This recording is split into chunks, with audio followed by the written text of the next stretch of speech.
Hey, I'm Ryan, and today we're going to bust some ghosts. What we're going to do today is install a GhostbustersFans.com pack light kit into a Spirit Halloween Proton Pack. And all we're going to need to do it is the light kit itself, a blue lens from GBFans.com, a sheet of red filter material for photography, and if we couple that with some 3/4 inch PVC pipe caps, a hot glue gun, and a soldering iron, I think that we can make this thing look pretty cool. Don't get scared. So let me tell you how this all started. A few years ago, my wife and I realized that we spent too much money every year on a Halloween costume, and we never really had a very good Halloween costume. So we decided that we were going to build Ghostbusters kits and just add a little bit to them every year. Last year we bought a Spirit Halloween Proton Pack when they came on sale, and it was fantastic. I modified mine a little bit more with an Alice frame, and this year we wanted to take it just a little bit further. So I went to gbfans.com and I bought one of their Proton Pack light kits. Now this includes a set of LEDs for the power cell, as well as some LEDs that go in the cyclotron.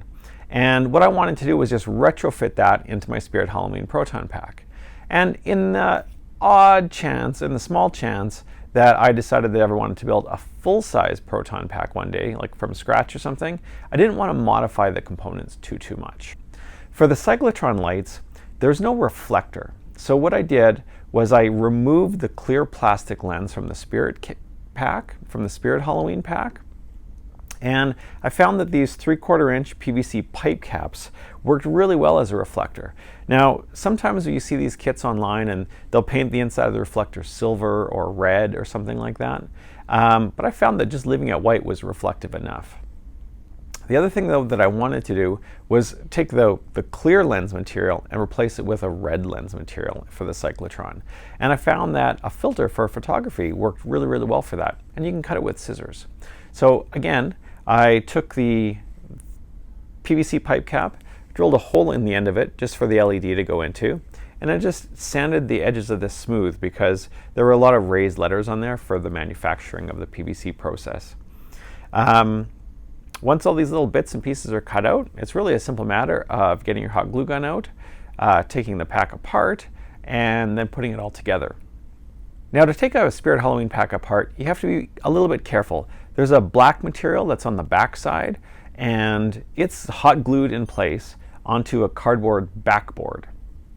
Once you carefully peel up the black foam, then there's some screws that you can take out to remove the cardboard backboard, and then the entirety of the electronics inside of that board are visible for you to see. There's not very much in it.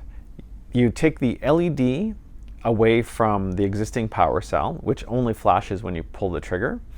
And then there's a couple small screws that you remove to take the existing cyclotron lights out. Pop out those clear plastic lenses just with your finger and peel up the remaining hot glue that they use to put them in. And then just use some scissors and cut out a red circle about the same size from the photographic filter. Then hot glue the photographic filter in place, and then hot glue the PVC pipe cap back into the power cell. Hot glue the LED into the back of the PVC pipe cap.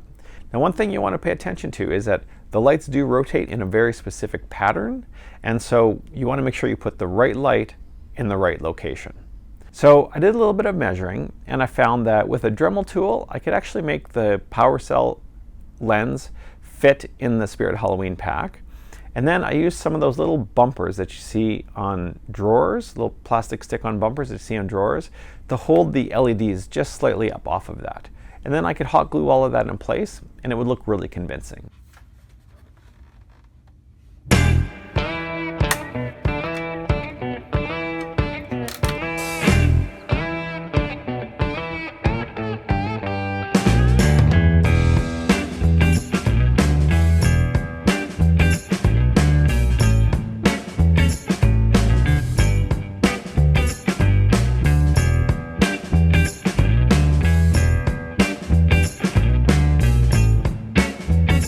Once you're done that, it's a matter of rigging up a 9-volt battery and hooking it up to the circuit board, and you're done.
All in all, it's a really simple project, and it's a lot of fun, and it really gets people talking when you show up to a Halloween party or even a con.